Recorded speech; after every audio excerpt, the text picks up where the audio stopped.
A lo largo de la historia ecuatoriana se han venido implementando diversos modelos pedagógicos, cada uno de ellos ha tenido sus ventajas e inconvenientes, pero todos han aportado datos para su mejora. Uno de los más relevantes ha sido sin duda el socioconstructivismo en educación, con Lev Vygotsky como su máximo representante, el modelo pedagógico jesuita, el modelo pedagógico lancasteriano, el modelo pedagógico confesional o religioso. Son tres modelos pedagógicos que están ligados a la religión, pues estos se asemejan ya que eran sistemas autoritarios y muy rígidos. A continuación vamos a ver cada uno de ellos y otros modelos que se han implementado en la educación ecuatoriana. Modelo pedagógico jesuita. Su representante fue Ignacio Loyola. Este modelo fue implementado en la época colonial con la presencia de los jesuitas en el Ecuador, que llegaron en 1568. Sobresalieron en el campo educativo. Bueno, para ese tiempo la educación era tarea exclusiva de la Iglesia. Sostenían que el proceso de enseñanza-aprendizaje debía ser el instrumento para sostener a la corona y el medio que la Iglesia debía emplear para servirle mejor a Dios. Esto era una tendencia alienante y autoritaria. Se dedicaron a instaurar sistemas de enseñanza memorísticos. Se buscaba la memorización sobre la comprensión. El rol del docente y el alumno era vertical, porque la autoridad se personificaba en el maestro, quien era dueño del conocimiento. Aquí el alumno era un ente pasivo, receptor de la información. En las aulas podían convivir de 200 a 300 discentes. El principio de la individualización fue llevado al extremo. Existía el favoritismo. Los mejores alumnos eran tomados en cuenta. Se puede decir que este modelo pedagógico fue prácticamente un fundamento para el modelo pedagógico tradicional. Modelo pedagógico lancasteriano. Llamado así por su representante, Joseph Lancaster, fue implementado durante el gobierno de Vicente Rocafuerte. Bueno, la educación sigue estando en manos de órdenes religiosas. Su método de enseñanza aquí era mutuo, pues como no existía gran cantidad de maestros, se capacitaba y orientaba a niños con capacidades sobresalientes, que eran llamados monitores, para enseñar al resto del grupo. El profesor desempeñaba el papel de supervisor, estando sentado en su banquillo y sobre una superficie que se encontraba superior al resto del aula. Esto indicaba que él estaba al mando, y solo los monitores podían establecer comentarios, es decir, eran los mediadores entre el alumno y el profesor. Su método de enseñanza, de igual manera, era memorístico. El control de la disciplina era gracias a los rigurosos castigos y represalias. Por ejemplo, cuando se cometía una infracción, eran azotados, o a veces eran colocados grandes orejas hechas de papel, en forma de burro, o a veces también eran colocados en las esquinas del salón durante varias horas. Un solo maestro tenía la técnica pedagógica de enseñar a más de 200 estudiantes. Se distribuían en grupos de 10 personas y el discípulo más adelantado en conocimientos, el monitor, es quien presidía la instrucción. Antes de entrar a clases, se revisaba lo que eran las manos, las uñas y la ropa. Todo debía estar limpio. Durante los gobiernos de Rocafuerte, Urbina y Robles hubo ciertos intentos de reforma, pero en general continúa existiendo un débil sistema educativo, sólido, poderoso y elitista, manejado por la Iglesia. Modelo pedagógico confesional o religioso. El presidente de ese entonces, Gabriel García Moreno, se preocupó de importar al Ecuador modelos educativos desarrollados en Europa. Moreno tuvo como meta particular el transformar y mejorar el sistema educativo ecuatoriano. Pero siguieron existiendo serios vacíos y carencias en la educación. Primeramente, la necesidad de contar con docentes capacitados hizo que recurriera a la importación masiva de religiosos, quienes se harían cargo de la educación. En la educación se buscaba fomentar la moralidad y valores religiosos.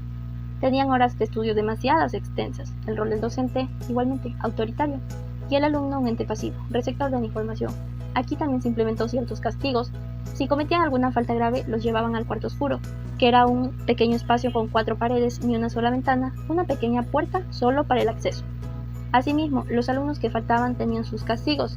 Los ponían en los pasillos a estar más de 4 horas parados con piedras en las manos o a veces arrodillados, y en los cuellos a veces colgados con planchuelas de metales.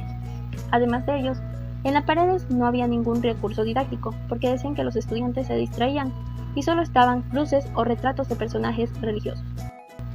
Modelo pedagógico desarrollista. Con la Revolución Liberal de 1895, este paradigma cambió, ya que el gobierno de ese entonces separó al Estado de la Iglesia.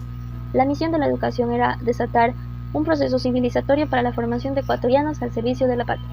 Desde 1950, los gobiernos, con el auspicio de la CEPAL, Comisión Económica para América Latina y el Caribe, decidieron impulsar un cambio de modelo económico. Se promovió el desarrollismo, la industrialización, una vía de sustitución de importaciones. Papel clave en tal transformación debía tener el Estado y uno de los motores era la educación. El nuevo modelo económico requería de mayores consumidores y sobre todo de trabajadores eficientes. Se clama por dejar la formación enciclopedista y humanista y fortalecer la educación técnica.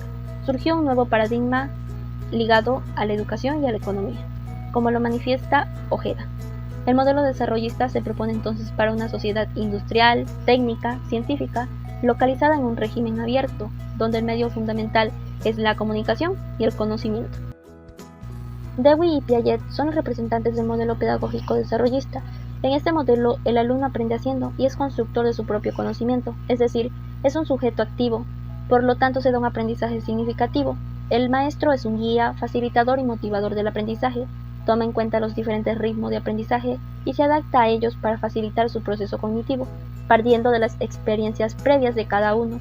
Su metodología es activa, participativa, promueven actividades para la resolución de problemas por medio de la investigación y el trabajo colaborativo.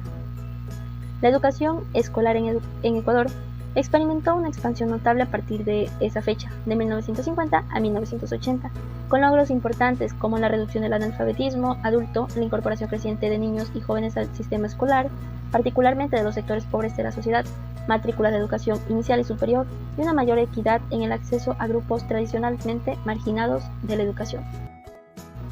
Modelo pedagógico constructivista. Entre 1980 y el 2006, la educación, pero en forma particular la educación pública, sufrió un proceso de estancamiento y retroceso en medio de iniciativas de reformas que finalmente fracasaron. Milton Luna menciona esto, quien fue exministro de Educación en el 2018 y quien ha estado vinculado en la educación desde los años 80.